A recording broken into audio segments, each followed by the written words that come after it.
ਸਾਡੇ ਕੋਲ ਪਲਸਤਰ ਲਵਾ ਕੇ ਆ ਜਾਣਗੇ, ਬਾਰੇ ਲਵਾ ਕੇ ਆ ਜਾਣਗੇ, ਪਟਾ ਲਵਾਇਆ ਹੋਊਗਾ 6-6 8-8 ਹਫ਼ਤੇ, ਉਹਦੇ ਨਾਲ 1% ਵੀ ਫਾਇਦਾ ਨਹੀਂ ਹੈ। ਸਾਈਡ ਤੇ ਦੋ ਲਿਗਾਮੈਂਟ ਨੇ MCL ਐਂਡ LCL, ਜਿਹੜਾ ਇੱਕ ਪਾਸੇ ਜਾਣ ਤੋਂ ਅੰਦਰਲੇ ਪਾਸੇ ਖੁੱਲਣ ਤੋਂ ਰੋਕਦਾ ਨੀ ਨੂੰ MCL, ਬਾਹਰਲੇ ਪਾਸੇ ਖੁੱਲਣ ਤੋਂ ਰੋਕਦਾ LCL। ਸਭ ਤੋਂ ਜ਼ਿਆਦਾ ਕਾਮਨ ਇੰਜਰੀ ਹੁੰਦੀ ਹੈ ACL ਲਿਗਾਮੈਂਟ। ਉਹ ਲਿਗਾਮੈਂਟ ਜੇ ਇੱਕ ਵਾਰੀ ਟੁੱਟ ਗਿਆ ਉਹਦੇ ਵਿੱਚ ਉਹਦਾ ਕੋਈ ਫਾਇਦਾ ਨਹੀਂ ਹੋਣਾ ਕਿ ਜੇ ਲਿਗਾਮੈਂਟ ਟੁੱਟਿਆ ਹੋਇਆ ਹੈ ਅਸੀਂ ਪਲਸਤਰ ਬੰਨ ਲਈਏ 6 ਹਫ਼ਤੇ 8 ਹਫ਼ਤੇ ਪਲਸਤਰ ਬੰਨ ਲਈਏ, ਉਹ ਲਿਗਾਮੈਂਟ ਨਹੀਂ ਜੁੜਨ ਲੱਗਦਾ। 40-45 ਮਿੰਟ ਦੀ ਸਰਜਰੀ ਹੈ, ਨੈਕਸਟ ਡੇ ਤੋਂ ਪੇਸ਼ੈਂਟ ਆਪਦਾ ਨੋਰਮਲ ਕੰਮ ਕਰ ਸਕਦਾ। ਪਲਸਤਰ ਲਵਾ ਲਿਆ, ਗਰਮ ਪੱਟੀ ਬਣਾ ਲਈ ਤੇ ਮਹੀਨੇ ਬਾਅਦ 2 ਮਹੀਨੇ ਬਾਅਦ ਸਾਨੂੰ ਲੱਗਿਆ ਕਿ ਸਾਡਾ ਗੋਡਾ ਵੀ ਜਾਮ ਹੋ ਗਿਆ, ਹੁਣ ਇਹ ਕੰਮ ਵੀ ਨਹੀਂ ਕਰਦਾ, ਅਸੀਂ ਆਪਣੀ ਗੇਮ ਛੱਡੀਏ, ਇਹ ਚੀਜ਼ਾਂ ਦੀ ਲੋੜ ਨਹੀਂ। ਗੋਡੇ ਦੀ ਇੰਜਰੀ ਹੋਈ ਹੈ ਤਾਂ ਇਹਦੇ ਲਈ ਸਾਨੂੰ ਪਹਿਲਾਂ ਤਾਂ ਕਿਹੜੇ ਡਾਕਟਰ ਕੋਲ ਜਾਣਾ ਹੈ, ਸਾਨੂੰ ਕੀ ਅੱਗੇ ਟ੍ਰੀਟਮੈਂਟ ਕਰਾਉਣ ਦੀ ਲੋੜ ਹੈ। ਸਰੀਰ ਦੇ ਵਗੈਰਾ ਦੇ ਵਿੱਚ ਆਪਣੇ ਕੋਈ ਬੋਨੀ ਫ੍ਰੈਕਚਰ ਆਉਂਦਾ ਨਹੀਂ ਤਾਂ ਬੰਦੇ ਨੂੰ ਲੱਗਦਾ ਕਿ ਮੇਰਾ ਹੁਣ ਗੋਡਾ ਬਿਲਕੁਲ ਠੀਕ ਹੈ। ਦੇਸੀ ਇਲਾਜ ਹੈ, ਦੇਸੀ ਟ੍ਰੀਟਮੈਂਟ ਹੈ, ਉਹ ਕਰਾਉਂਦੇ ਰਹਿੰਦੇ ਨੇ, ਪਰ ਉਹ ਇਫੈਕਟਿਵ ਨਹੀਂ ਹੋ ਪਾਉਂਦਾ। ਸਪੋਰਟਸ ਇੰਜਰੀ ਦੇ ਵਿੱਚ ਸਭ ਤੋਂ ਜ਼ਿਆਦਾ ਪੇਸ਼ੈਂਟ ਨੂੰ ਇਫੈਕਟ ਹੁੰਦਾ ਨੀ ਜੁਆਇੰਟ। ACL ਲਿਗਾਮੈਂਟ ਟੁੱਟਿਆ ਹੋਇਆ ਜਿਹਦੇ ਕਰਕੇ ਜਦੋਂ ਅਸੀਂ ਗੋਡਾ ਇਕੱਠਾ ਸਿੱਧਾ ਕਰਦੇ ਹਾਂ ਇਹ ਇਨਸਟੇਬਿਲਿਟੀ ਹੈ, ਐਕਸਟਰਾ ਮੂਵਮੈਂਟ ਹੋ ਰਹੀ ਹੈ, ਜਿਹਦੇ ਕਰਕੇ ਕਿ ਜ਼ੋਰ ਨਹੀਂ ਪੈਂਦਾ। ਇਹਦੇ ਵਿੱਚ ਐਕਸਰੇ ਦੇ ਵਿੱਚ ਕੁਝ ਨਹੀਂ ਆਉਣਾ, ਐਕਸਰੇ ਦੇ ਵਿੱਚ ਸਿਰਫ ਬੋਨ ਹੀ ਆਉਂਦੀ ਹੈ।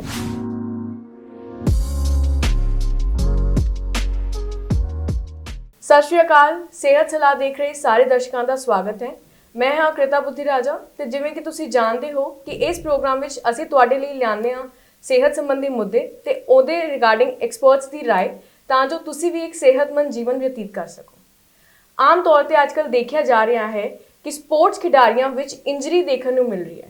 ਕਾਫੀ ਇੰਜਰੀਜ਼ ਆ ਰਹੀਆਂ ਨੇ ਤੇ ਪੇਸ਼ੈਂਟਸ ਉਹਨਾਂ ਦੇ ਰਿਗਾਰਡਿੰਗ ਅਵੇਅਰ ਨਹੀਂ ਹੈ, ਅਵੇਅਰਨੈਸ ਕ੍ਰੀਏਟ ਨਹੀਂ ਕੀਤੀ ਜਾ ਰਹੀ। ਤੇ ਅੱਜ ਸਾਡੇ ਨਾਲ ਮੌਜੂਦ ਨੇ ਇਸ ਟੌਪਿਕ ਤੇ ਗੱਲ ਕਰਨ ਲਈ doctor Manish Goyal ji, MS ਆਰਥੋਪੈਡਿਕਸ, who is a well-known joint replacement surgeon from Pro Life Hospital। ਸਤਿ ਸ਼੍ਰੀ ਅਕਾਲ ਸਰ, ਸਵਾਗਤ ਹੈ ਤੁਹਾਡਾ। ਤੇ ਸਰ ਅੱਜ ਦਰਸ਼ਕਾਂ ਲਈ ਅਸੀਂ ਟੌਪਿਕ ਲੈ ਕੇ ਆਏ ਸਪੋਰਟਸ ਇੰਜਰੀ ਨੂੰ ਲੈ ਕੇ। ਤੇ ਸਰ ਸਭ ਤੋਂ ਪਹਿਲਾਂ ਅਸੀਂ ਦਰਸ਼ਕਾਂ ਨੂੰ ਦੱਸਣਾ ਚਾਹਾਂਗੇ ਕਿ ਸਪੋਰਟਸ ਇੰਜਰੀ ਹੁੰਦੀ ਕੀ ਹੈ। ਦੇਖੋ, ਸਪੋਰਟਸ ਇੰਜਰੀ ਕੋਈ ਵੀ, ਜਿਵੇਂ ਕਬੱਡੀ ਦਾ ਖਿਡਾਰੀ ਹੈ, ਕੋਈ ਵੀ ਸਪੋਰਟਸ ਪਲੇਅਰ ਹੈ, ਕੋਈ ਵੀ ਫੁੱਟਬਾਲ ਦਾ ਪਲੇਅਰ ਹੈ, ਕੋਈ ਨਾਰਮਲ ਪਰਸਨ ਵੀ ਹੈ, ਜਦੋਂ ਕੋਈ ਵੀ ਇੱਕ ਨਾਰਮਲ ਐਕਟੀਵਿਟੀ ਤੋਂ ਵੱਧ ਐਕਟੀਵਿਟੀ ਕਰਦਾ ਹੈ, ਜਿਵੇਂ ਕੋਈ ਗੇਮ ਖੇਲਦਾ ਹੈ ਜਾਂ ਕੋਈ ਪੌੜੀਆਂ ਚੜ੍ਹਦੇ ਹੋਏ ਜਾਂ ਕੋਈ ਓਲਡ ਏਜ ਲੇਡੀ ਕੋਈ ਨਾਰਮਲ ਚੱਲਦੇ ਹੋਏ, ਉਹਨਾਂ ਨੂੰ ਕੋਈ ਨਾ ਕੋਈ ਜੁਆਇੰਟ ਦੀ ਟਵਿਸਟਿੰਗ ਇੰਜਰੀ ਹੋ ਜਾਂਦੀ ਹੈ, ਜਿਹਦੇ ਕਰਕੇ ਲਿਗਾਮੈਂਟਸ ਰਪਚਰ ਹੋ ਜਾਂਦੇ ਨੇ। ਸਪੋਰਟਸ ਇੰਜਰੀ ਕਰਕੇ ਸਾਡੇ ਬਹੁਤ ਕਬੱਡੀ ਦੇ ਖਿਡਾਰੀ ਨੇ ਜਿਹੜੀ ਆਪਣੀ ਗੇਮ ਛੱਡਣੀ ਪੈ ਜਾਂਦੀ ਉਹਨਾਂ ਨੂੰ। ਇਹਦੇ ਸਪੋਰਟਸ ਇੰਜਰੀ ਦੇ ਵਿੱਚ ਕਿਸੇ ਵੀ ਜੁਆਇੰਟ ਦੀ ਇੰਜਰੀ ਆ ਸਕਦੀ ਹੈ, ਨੀ ਜੁਆਇੰਟ ਦੀ ਇੰਜਰੀ ਆ ਸਕਦੀ ਹੈ, ਸ਼ੋਲਡਰ ਜੁਆਇੰਟ ਦੀ ਇੰਜਰੀ ਆ ਸਕਦੀ ਹੈ, ਐਂਕਲ ਜੁਆਇੰਟ ਦੀ ਇੰਜਰੀ ਆ ਸਕਦੀ ਹੈ। ਬੇਸਿਕਲੀ ਇਹਦਾ ਅਲੱਗ ਤੋਂ ਟੌਪਿਕ ਜਾਂ ਅਲੱਗ ਤੋਂ ਇਹਦੇ ਡਾਕਟਰ ਇਸ ਕਰਕੇ ਬਣੇ ਨੇ ਕਿਉਂਕਿ ਨਾਰਮਲ ਜਿਹੜੇ ਸਾਡੀ ਇਹ ਇੰਜਰੀ ਹੈ ਬੜੀ ਮਿਸ ਹੋ ਜਾਂਦੀ। ਐਕਸਰੇਜ਼ ਦੇ ਵਿੱਚ ਇਹਦੀ ਡਾਇਗਨੋਸਿਸ ਹੁੰਦੀ ਨਹੀਂ ਹੈ, ਇਹਦੀ MRI ਤੇ ਡਾਇਗਨੋਸਿਸ ਹੁੰਦੀ ਹੈ। ਬਹੁਤ ਪੇਸ਼ੈਂਟਸ ਨੇ ਜਿਹੜੀ ਮਿਸ ਇੰਜਰੀ ਕਰਕੇ ਆਪਦੀ ਜਿਹੜੀ ਲਾਈਫ ਸਟਾਈਲ ਨੂੰ ਰਿਸਟ੍ਰਿਕਟ ਕਰ ਲੈਂਦੇ ਨੇ। ਬਹੁਤ ਸਪੋਰਟਸ ਪਰਸਨ ਨੇ ਆਪਦੀ ਗੇਮ ਨੂੰ ਛੱਡ ਦਿੰਦੇ ਨੇ। ਇਸ ਕਰਕੇ ਇਹ ਟੌਪਿਕ ਬੜਾ ਇੰਪੋਰਟੈਂਟ ਹੈ। ਇਹ ਅਲੱਗ ਤੋਂ ਇਹਦੀ ਸੁਪਰ ਸਪੈਸ਼ਲਾਈਜੇਸ਼ਨ ਇਸੇ ਕਰਕੇ ਬਣੀ। ਸਰ ਜਿਵੇਂ ਤੁਸੀਂ ਦੱਸ ਰਹੇ ਹੋ ਕਿ ਇਹਦੀ ਅਵੇਅਰਨੈਸ ਨਹੀਂ ਹੈ ਤੇ ਇੱਕ ਸਪੈਸ਼ਲਾਈਜੇਸ਼ਨ ਬਣੀ ਹੈ, ਕਾਫੀ ਡਾਕਟਰਸ ਘੱਟ ਨੇ। ਅਸੀਂ ਦੇਖੀਏ ਕਿ ਕਾਫੀ ਡਾਕਟਰਸ ਇਹਦੇ ਬਾਰੇ ਨਹੀਂ ਨੇ ਤੇ ਘੱਟ ਡਾਕਟਰ ਨੇ। ਕੀ ਤੁਹਾਨੂੰ ਕੀ ਲੱਗਦਾ ਹੈ ਕਿ ਕਿਹੜੀ ਅਵੇਅਰਨੈਸ ਕ੍ਰੀਏਟ ਹੋਣੀ ਚਾਹੀਦੀ ਹੈ ਇਸ ਰਿਗਾਰਡਿੰਗ? ਦੇਖੋ, ਇਹਦੀ ਅਵੇਅਰਨੈਸ ਬਹੁਤ ਜ਼ਰੂਰੀ ਹੈ। ਇਹਦੀ ਪਹਿਲਾਂ ਤਾਂ ਪੇਸ਼ੈਂਟਸ ਰਿਲੇਟਡ ਅਵੇਅਰਨੈਸ ਬਹੁਤ ਜ਼ਰੂਰੀ ਹੈ। ਪੇਸ਼ੈਂਟਸ ਨੂੰ ਪਤਾ ਹੋਣਾ ਚਾਹੀਦਾ ਕਿ ਸਾਡੀ ਇੰਜਰੀ ਹੋਈ ਹੈ, ਗੋਡੇ ਦੀ ਇੰਜਰੀ ਹੋਈ ਹੈ, ਤਾਂ ਇਹਦੇ ਲਈ ਸਾਨੂੰ ਪਹਿਲਾਂ ਤਾਂ ਕਿਹੜੇ ਡਾਕਟਰ ਕੋਲ ਜਾਣਾ ਹੈ, ਸਾਨੂੰ ਕੀ ਅੱਗੇ ਟ੍ਰੀਟਮੈਂਟ ਕਰਾਉਣ ਦੀ ਲੋੜ ਹੈ। ਨਾਰਮਲੀ ਜਿਵੇਂ ਨੀ ਦੇ ਵਿੱਚ ਸੱਟ ਵੱਜੀ, ਐਕਸਰੇ ਦੇ ਵਗੈਰਾ ਦੇ ਵਿੱਚ ਆਪਣੇ ਕੋਈ ਬੋਨੀ ਫ੍ਰੈਕਚਰ ਆਉਂਦਾ ਨਹੀਂ ਤਾਂ ਬੰਦੇ ਨੂੰ ਲੱਗਦਾ ਕਿ ਮੇਰਾ ਹੁਣ ਗੋਡਾ ਬਿਲਕੁਲ ਠੀਕ ਹੈ। ਉਹ ਆਪਣਾ ਜਿਹੜਾ ਨਾਰਮਲ ਦੇਸੀ ਇਲਾਜ ਹੈ, ਦੇਸੀ ਟ੍ਰੀਟਮੈਂਟ ਹੈ, ਉਹ ਕਰਾਉਂਦੇ ਰਹਿੰਦੇ ਨੇ, ਪਰ ਉਹ ਇਫੈਕਟਿਵ ਨਹੀਂ ਹੋ ਪਾਉਂਦਾ ਕਿਉਂਕਿ ਅੰਦਰ ਤਾਂ ਨੀ ਜੁਆਇੰਟ ਦੇ ਵਿੱਚ ਇੰਜਰੀ ਹੈਗੀ ਹੈ। ਉਹ ਨਾ ਰਿਜ਼ਲਟ ਆਉਂਦਾ, ਨਾ ਠੀਕ ਹੋ ਪਾਉਂਦੇ ਨੇ। ਕੁਝ ਜਿਹੜੇ ਪੈਰੀਫਰੀ ਦੇ ਵਿੱਚ ਪ੍ਰੈਕਟਿਸਿੰਗ ਜਿਹੜੇ ਆਪਣੇ ਡਾਕਟਰਸ ਨੇ ਜਾਂ ਜਿਹੜੇ ਹੋਰ ਆਪਣੇ ਦੇਸੀ ਇਲਾਜ ਕਰਦੇ ਨੇ, ਉਹ ਕਰਦੇ ਨੇ। ਉਹਨਾਂ ਨੂੰ ਵੀ ਅਵੇਅਰਨੈਸ ਦੀ ਲੋੜ ਹੈ ਕਿ ਅਸੀਂ ਕਿਹੜੇ ਪੇਸ਼ੈਂਟ ਨੂੰ ਐਡਰੈਸ ਕਰਨਾ, ਕਿਹੜੇ ਪੇਸ਼ੈਂਟ ਨੂੰ ਨਹੀਂ ਐਡਰੈਸ ਕਰਨਾ। ਵੀ ਇਹ ਪੇਸ਼ੈਂਟ ਨੂੰ ਅੱਗੇ ਫਰਦਰ ਹਾਇਰ ਸਪੈਸ਼ਲਾਈਜੇਸ਼ਨ ਦੀ ਲੋੜ ਹੈ, ਸੁਪਰ ਸਪੈਸ਼ਲਾਈਜੇਸ਼ਨ ਦੀ ਲੋੜ ਹੈ।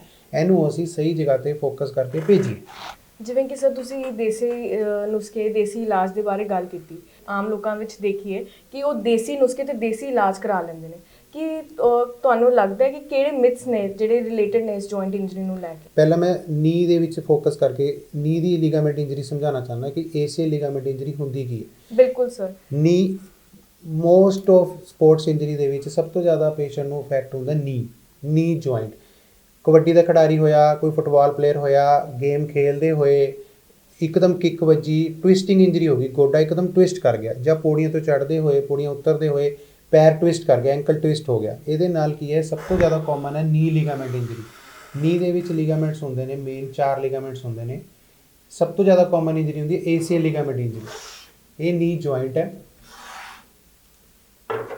ਇਹਦੇ ਵਿੱਚ 4 ਲਿਗਾਮੈਂਟ ਮੇਨ ਨੇ ਜਿਹੜੇ ਨੀ ਨੂੰ ਸਟੇਬਿਲਿਟੀ ਦਿੰਦੇ ਨੇ। ਇਹ ਅੱਗੇ ਵਾਲਾ ਲਿਗਾਮੈਂਟ ਹੈ ਏਸੀਐਲ ਲਿਗਾਮੈਂਟ, ਜਿਹੜਾ ਨੀ ਨੂੰ ਅੱਗੇ ਡਿਸਲੋਕੇਟ ਹੋਣ ਤੋਂ ਰੋਕਦਾ ਹੈ।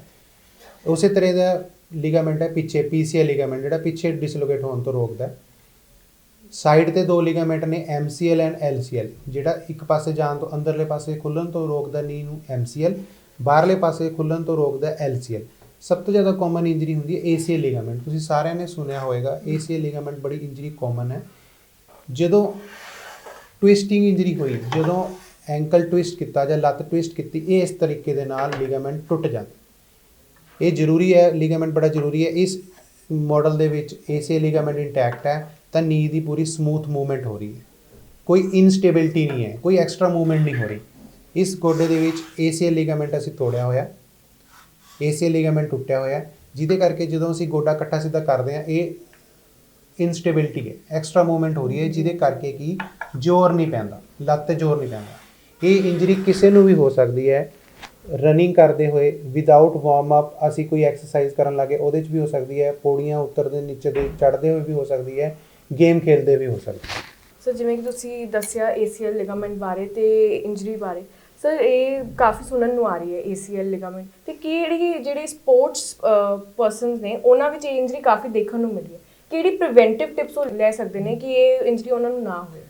ਦੇਖੋ 2 ਚੀਜ਼ਾਂ ਇਹਦੇ ਵਿੱਚ ਬੜੀ ਇੰਪੋਰਟੈਂਟ ਹੈ। ਇੱਕ ਪ੍ਰੀਵੈਂਟਿਵ ਮੈਜ਼ਰਸ ਕਿ ਉਹਨਾਂ ਨੂੰ ਇਹ ਇੰਜਰੀ ਹੋਈ ਨਾ, ਦੂਜੀ ਚੀਜ਼ ਹੈ ਕਿ ਅੱਗੇ ਉਹਨਾਂ ਨੇ ਟ੍ਰੀਟਮੈਂਟ ਕੀ ਕਰਾਉਣਾ। ਪ੍ਰੀਵੈਂਟਿਵ ਮੈਜ਼ਰ ਦੇ ਵਿੱਚ ਇਹ ਹੈ ਕਿ ਜਦੋਂ ਵੀ ਕੋਈ ਆਪਣੀ ਐਕਟੀਵਿਟੀ ਸਟਾਰਟ ਕਰਨੀ ਹੈ, ਜਦੋਂ ਵੀ ਕੋਈ ਸਪੋਰਟਸ ਸਟਾਰਟ ਕਰਨੀ ਹੈ, ਜਦੋਂ ਵੀ ਜਿਮ ਸਟਾਰਟ ਕਰਨਾ ਹੈ, ਰਨਿੰਗ ਸਟਾਰਟ ਕਰਨੀ ਹੈ, ਤਾਂ ਵਾਰਮ ਅਪ ਬੜਾ ਜ਼ਰੂਰੀ ਹੈ। ਵਾਰਮ ਅਪ ਕਰਕੇ ਹੀ ਐਕਸਰਸਾਈਜ਼ ਸਟਾਰਟ ਕਰਨੀ ਹੈ, ਰਨਿੰਗ ਸਟਾਰਟ ਕਰਨੀ ਹੈ। ਕੁਆਡਰੀਸੈਪਸ ਸਟਰੈਂਥਨਿੰਗ ਮਸਲਸ ਐਕਸਰਸਾਈਜ਼ਸ ਰੈਗੂਲਰਲੀ ਕਰਨੀ ਹੈ। ਜਿਹੜੇ ਕੁਆਡਰੀਸੈਪਸ ਸਟਰੈਂਥਨਿੰਗ ਐਕਸਰਸਾਈਜ਼ਸ ਕਰਦੇ ਨੇ ਉਹਨਾਂ ਨੂੰ ਇਹ ਇੰਜਰੀ ਕਾਮਨਲੀ ਹੁੰਦੀ ਨਹੀਂ। ਸਪੋਰਟਸ ਸ਼ੂਜ਼ ਪਾ ਕੇ ਰਨਿੰਗ ਕਰਨੀ ਹੈ ਜਾਂ ਗੇਮ ਖੇਲਣੀ ਹੈ, ਉਹਦੇ ਨਾਲ ਇਹ ਇੰਜਰੀ ਹੋਣ ਦੇ ਚਾਂਸਿਸ ਘੱਟ ਜਾਂਦੇ। ਫਿਰ ਤੋਂ ਮੈਂ ਇਹ ਟੌਪਿਕ ਲੈ ਕੇ ਆ ਰਹੀ ਹਾਂ ਤੁਹਾਡੇ ਨਾਲ ਦੇਸੀ ਨੁਸਖੇ ਤੇ ਦੇਸੀ ਇਲਾਜ ਬਾਰੇ। ਤੁਸੀਂ ਉਸ ਬਾਰੇ ਦੱਸੋ ਕਿ ਪ੍ਰੋ ਲਾਈਫ ਹਸਪੀਟਲ ਵਿੱਚ ਕਿਹੜੀਆਂ ਟੈਕਨੀਕਸ ਨੇ ਜਿਹੜੀਆਂ ਆ ਗਈਆਂ ਨੇ, ਤੇ ਅਵੇਅਰਨੈਸ ਕ੍ਰੀਏਟ ਕਰੋ ਦਰਸ਼ਕਾਂ ਨੂੰ ਕਿ ਉਹਨਾਂ ਨੂੰ ਇਸ ਬਾਰੇ ਕੀ ਟ੍ਰੀਟਮੈਂਟ ਲੈਣਾ ਚਾਹੀਦਾ। ਦੇਖੋ ਸਪੋਰਟਸ ਇੰਜਰੀ ਦੇ ਵਿੱਚ ਸਭ ਤੋਂ ਜ਼ਿਆਦਾ ਸਾਨੂੰ ਪ੍ਰੋਬਲਮ ਕੀ ਆਉਂਦੀ ਹੈ ਕਿ ਇਹਦਾ ਲੋਕਾਂ ਨੂੰ ਅਵੇਅਰਨੈਸ ਘੱਟ ਹੈ, ਪ੍ਰੋਪਰ ਟ੍ਰੀਟਮੈਂਟ ਨਹੀਂ ਲੈ ਪਾਉਂਦੇ। ਸਪੋਰਟਸ ਇੰਜਰੀ ਦੇ ਵਿੱਚ ਮੋਸਟਲੀ ਪੇਸ਼ੈਂਟ ਕੀ ਕਰਦੇ ਨੇ, ਔਰ ਇੱਕ ਨਾਰਮਲ ਐਕਸਰੇ ਕਰਾਇਆ, ਆਪਦੀ ਲੋਕਲ ਜਗ੍ਹਾ ਤੋਂ ਐਕਸਰੇ ਕਰਾਇਆ। ਇਹਦੇ ਵਿੱਚ ਐਕਸਰੇ ਦੇ ਵਿੱਚ ਕੁਝ ਨਹੀਂ ਆਉਣਾ। ਐਕਸਰੇ ਦੇ ਵਿੱਚ ਸਿਰਫ ਬੋਨ ਹੀ ਆਉਂਦੀ ਹੈ, ਪੱਟ ਵਾਲੀ ਹੱਡੀ, ਲੱਤ ਵਾਲੀ ਹੱਡੀ, 2 ਹੀ ਬੋਨਸ ਦਿਖਦੀਆਂ ਨੇ, ਉਹਨਾਂ ਨੇ ਨਾਰਮਲ ਆਉਣਾ ਹੈ। ਫਿਰ ਵੀ ਪੇਸ਼ੈਂਟ ਕਹਿੰਦੇ ਨੇ ਵੀ ਹਾਂ ਮੇਰੀ ਪ੍ਰੋਬਲਮ ਵੱਧ ਰਹੀ ਹੈ, ਮੇਰੀ ਪ੍ਰੋਬਲਮ ਵੱਧ ਰਹੀ ਹੈ, ਮੇਰੇ ਨੀ 'ਤੇ ਜ਼ੋਰ ਨਹੀਂ ਪੈ ਰਿਹਾ, ਤਾਂ ਉਹ ਡਾਇਰੈਕਟਲੀ ਸਮਝਣਾ ਚਾਹੀਦਾ ਹੈ ਕਿ ਸਾਨੂੰ ਆਪਦੇ ਸਪੋਰਟਸ ਇੰਜਰੀ ਸਪੈਸ਼ਲਿਸਟ ਬੰਦੇ ਨੂੰ ਦਿਖਾਉਣਾ ਪੈਣਾ, ਨਾਰਮਲ ਬੰਦੇ ਤੋਂ ਇਲਾਜ ਨਹੀਂ ਹੋਣਾ। ਇਹਦੀ ਡਾਇਗਨੋਸਿਸ ਬਣਾਉਣ ਲਈ ਸਾਨੂੰ ਇਹਦਾ MRI ਕਰਾਉਣਾ ਪੈਂਦਾ। MRI 'ਤੇ ਸਾਨੂੰ ਲਿਗਾਮੈਂਟ ਮਿਲ ਜਾਂਦਾ ਹੈ, ਲਿਗਾਮੈਂਟ ਟੁੱਟਿਆ ਮਿਲ ਜਾਂਦਾ ਹੈ। ਲਿਗਾਮੈਂਟ ਇੰਜਰੀ ਵਾਲੇ ਪੇਸ਼ੈਂਟਸ ਹੈ ਉਹ ਸਾਡੇ ਕੋਲ ਪਲਸਤਰ ਲਵਾ ਕੇ ਆ ਜਾਣਗੇ, ਬਾਰੇ ਲਵਾ ਕੇ ਆ ਜਾਣਗੇ, ਪਟਾ ਲਵਾਇਆ ਹੋਊਗਾ 6-6 8-8 ਹਫ਼ਤੇ, ਉਹਦੇ ਨਾਲ 1% ਵੀ ਫਾਇਦਾ ਨਹੀਂ ਹੁੰਦਾ। ਕੋਈ ਪਲਸਤਰ ਲਵਾ ਲਓ, ਕੋਈ ਗਰਮ ਪੱਟੀ ਬੰਨ੍ਹ ਕੇ ਰੱਖ ਲਓ, ਕੋਈ ਬੈੱਡ ਰੈਸਟ ਕਰ ਲਓ, ਉਹ ਲਿਗਾਮੈਂਟ ਜੇ ਇੱਕ ਵਾਰੀ ਟੁੱਟ ਗਿਆ ਉਹਦੇ ਵਿੱਚ ਉਹਦਾ ਕੋਈ ਫਾਇਦਾ ਨਹੀਂ ਹੋਣਾ। ਤੁਹਾਨੂੰ ਆਪਦੀ ਲਿਮਿਟਿਡ ਲਾਈਫ ਸਟਾਈਲ ਜਾਂ ਤਾਂ ਐਕਸੈਪਟ ਕਰਨੀ ਪੈਣੀ ਹੈ, ਤੁਹਾਨੂੰ ਆਪਦੀ ਗੇਮ ਛੱਡਣੀ ਪੈਣੀ।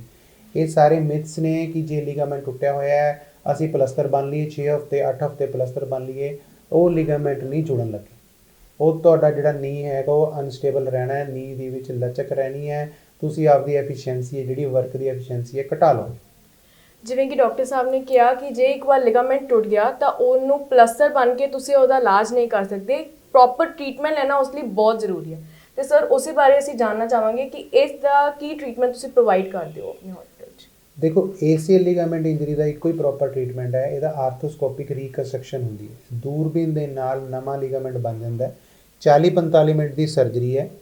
ਇਹਦੇ ਵਿੱਚ ਨਾ ਕੋਈ ਮਸਲ ਦੀ ਚੀਰ ਫਾੜ ਹੈ, ਨਾ ਕੋਈ ਬਲੀਡਿੰਗ ਹੁੰਦੀ ਹੈ, ਨਾ ਕੋਈ ਪੇਨ ਹੁੰਦਾ। ਪੇਨਲੈਸ ਟੈਕਨੀਕ ਦੇ ਨਾਲ ਅਸੀਂ ਇਹ ਪ੍ਰੋਸੀਜਰ ਕਰਦੇ ਹਾਂ। 40-45 ਮਿੰਟ ਦੀ ਸਰਜਰੀ ਹੈ। ਨੈਕਸਟ ਡੇ ਤੋਂ ਪੇਸ਼ੈਂਟ ਆਪਦਾ ਨੋਰਮਲ ਕੰਮ ਕਰ ਸਕਦਾ, ਖਾਣਾ ਖਾ ਸਕਦਾ ਹੈ, ਖਾਣਾ ਬਣਾ ਸਕਦਾ ਹੈ, ਉੱਠ ਕੇ ਆਪਦੇ ਵਾਸ਼ਰੂਮ ਜਾ ਸਕਦਾ, ਸਾਰਾ ਕੁਝ ਕਰ ਸਕਦਾ ਹੈ। ਜਿਹੜੇ ਸਪੋਰਟਸ ਪਰਸਨ ਨੇ ਉਹ 4 ਤੋਂ 6 ਮਹੀਨਿਆਂ ਬਾਅਦ ਆਪਦੀ ਸਪੋਰਟਸ ਦੁਬਾਰਾ ਤੋਂ ਸਟਾਰਟ ਕਰ ਸਕਦੇ ਨੇ ਵਿਦ ਸੇਮ ਐਫੀਸ਼ੀਐਂਸੀ। ਜਿੰਨੇ ਵੀ ਸਾਡੇ ਕੋਲ ਪੇਸ਼ੈਂਟਸ ਹੋ ਰਹੇ, ਅਸੀਂ ਰੂਟੀਨਲੀ ਸਪੋਰਟਸ ਇੰਜਰੀ ਨੂੰ ਐਡਰੈਸ ਕਰ ਰਹੇ ਹਾਂ। ACL ਲਿਗਾਮੈਂਟ ਰੀਕਨਸਟਰਕਸ਼ਨ ਤੋਂ ਬਾਅਦ ਜਿੰਨੇ ਵੀ ਪੇਸ਼ੈਂਟ ਸਾਡੇ ਨੇ ਉਹ 5 ਤੋਂ 6 ਮਹੀਨਿਆਂ ਬਾਅਦ ਸਾਰੇ ਆਪਣੀ ਗੇਮ ਸਟਾਰਟ ਕਰ ਲੈਂਦੇ। ਤੇ ਬਟ ਸਰ ਜਿਵੇਂ ਲਿਗਾਮੈਂਟ ਜੇ ਇੱਕ ਵਾਰ ਟੇਅਰ ਹੋ ਗਿਆ ਤੇ ਉਹ ਐਕਸਰੇ ਵਿੱਚ ਨਹੀਂ ਆਉਂਦਾ, ਤੇ ਲੋਕਾਂ ਨੂੰ ਕਿਵੇਂ ਉਹਦੇ ਕੀ ਸਿੰਪਟਮਸ ਹੁੰਦੇ ਨੇ ਕਿ ਪਤਾ ਲੱਗਦਾ ਹੈ ਕਿ ਹੁਣ ਸਾਡੀ ਜਿਹੜੀ ਆ ਨੀ ਹੈ ਉਹ ਪ੍ਰੋਪਰ ਵਰਕ ਨਹੀਂ ਕਰ ਰਿਹਾ, ਜਿਹੜਾ ਕੋਈ ਜ਼ਿਆਦਾ ਜੁਆਇੰਟ ਉਹ ਪ੍ਰੋਪਰ ਵਰਕ ਨਹੀਂ ਕਰ ਰਿਹਾ? ਹਾਂਜੀ, ਬਹੁਤ ਵਧੀਆ ਤੁਸੀਂ ਕੁਐਸਚਨ ਪੁੱਛਿਆ। ਨਾਰਮਲ ਆਪਾਂ ਨੂੰ ਇਹਦੇ ਵਿੱਚ ਕੀ ਸਿੰਪਟਮਸ ਆਉਂਦੇ ਨੇ? ਜਦੋਂ ਸਾਡਾ ACL ਲਿਗਾਮੈਂਟ ਟੁੱਟ ਜਾਂਦਾ ਹੈ, ਸਾਡੇ ਨੀ 'ਚ ਇਨਸਟੇਬਿਲਿਟੀ ਆਉਂਦੀ ਹੈ। ਅਸੀਂ ਜਦੋਂ ਜ਼ਿਆਦਾ ਦੇਰ ਤੁਰ ਲੈਂਦੇ ਹਾਂ, ਨੀ ਸਵੈਲਿੰਗ ਹੋਣ ਲੱਗ ਜਾਂਦੀ ਹੈ, ਗੋਡਾ ਸੁੱਜਣ ਲੱਗ ਜਾਂਦਾ, ਗੋਡੇ 'ਚ ਦਰਦ ਹੋਣ ਲੱਗ ਜਾਂਦਾ। ਪੌੜੀਆਂ ਚੜ੍ਹਦੇ ਹਾਂ, ਉਤਰਦੇ ਹਾਂ ਤਾਂ ਗੋਡੇ 'ਚ ਲਚਕ ਹੁੰਦੀ ਹੈ, ਸਾਨੂੰ ਇਹਦੇ ਗੋਡੇ 'ਤੇ ਭਾਰ ਨਹੀਂ ਪੈਂਦਾ। ਇਨਸਟੇਬਿਲਿਟੀ ਹੁੰਦੀ ਹੈ। ਜਦੋਂ ਅਸੀਂ ਰਨਿੰਗ ਕਰਦੇ ਹਾਂ ਤਾਂ ਸਾਨੂੰ ਲੱਗਦਾ ਕਿ ਸਾਡਾ ਗੋਡਾ ਲਚਕ ਨਾ ਖਾਵੇ, ਸਾਡਾ ਗੋਡਾ ਇੱਕਦਮ ਬਾਹਰ ਨਾ ਨਿਕਲ ਜੇ।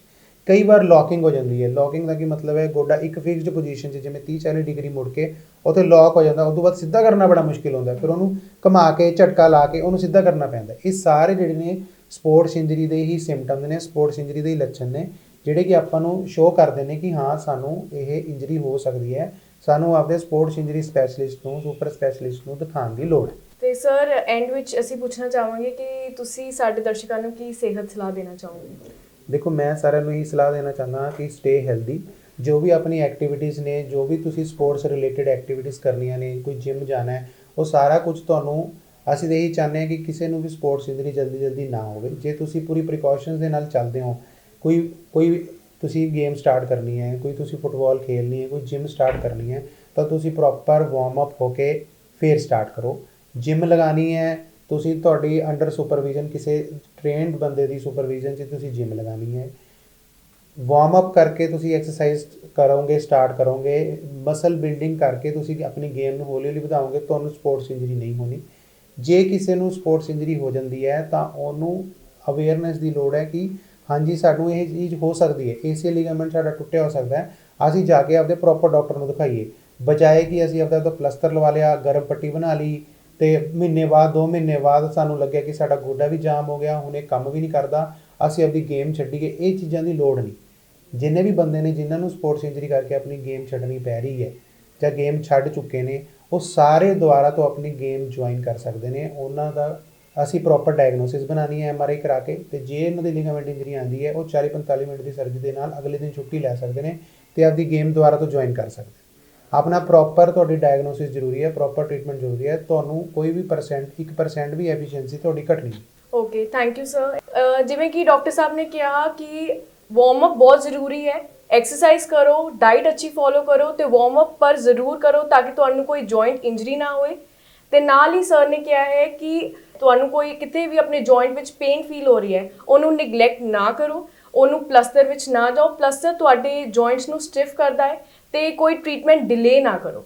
ਵਧੇਰੀ ਜਾਣਕਾਰੀ ਲਈ ਤੁਸੀਂ ਆਨਲਾਈਨ ਅਪਾਇੰਟਮੈਂਟ ਵੀ ਬੁੱਕ ਕਰ ਸਕਦੇ ਹੋ ਤੇ ਡਾਕਟਰਸ ਨੂੰ ਕੰਸਲਟ ਵੀ ਕਰ ਸਕਦੇ ਹੋ।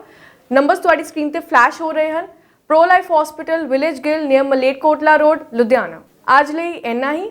ਅਗਲੀ ਵਾਰ ਫੇਰ ਹਾਜ਼ਰ ਹੋਵਾਂਗੇ ਨਈ ਸਿਹਤ ਸਲਾਹਾਂ ਨਾਲ। ਤਦ ਤੱਕ ਤੁਸੀਂ ਦੇਖਦੇ ਰਹੋ ਦ ਸਮਨ ਨਿਊਜ਼।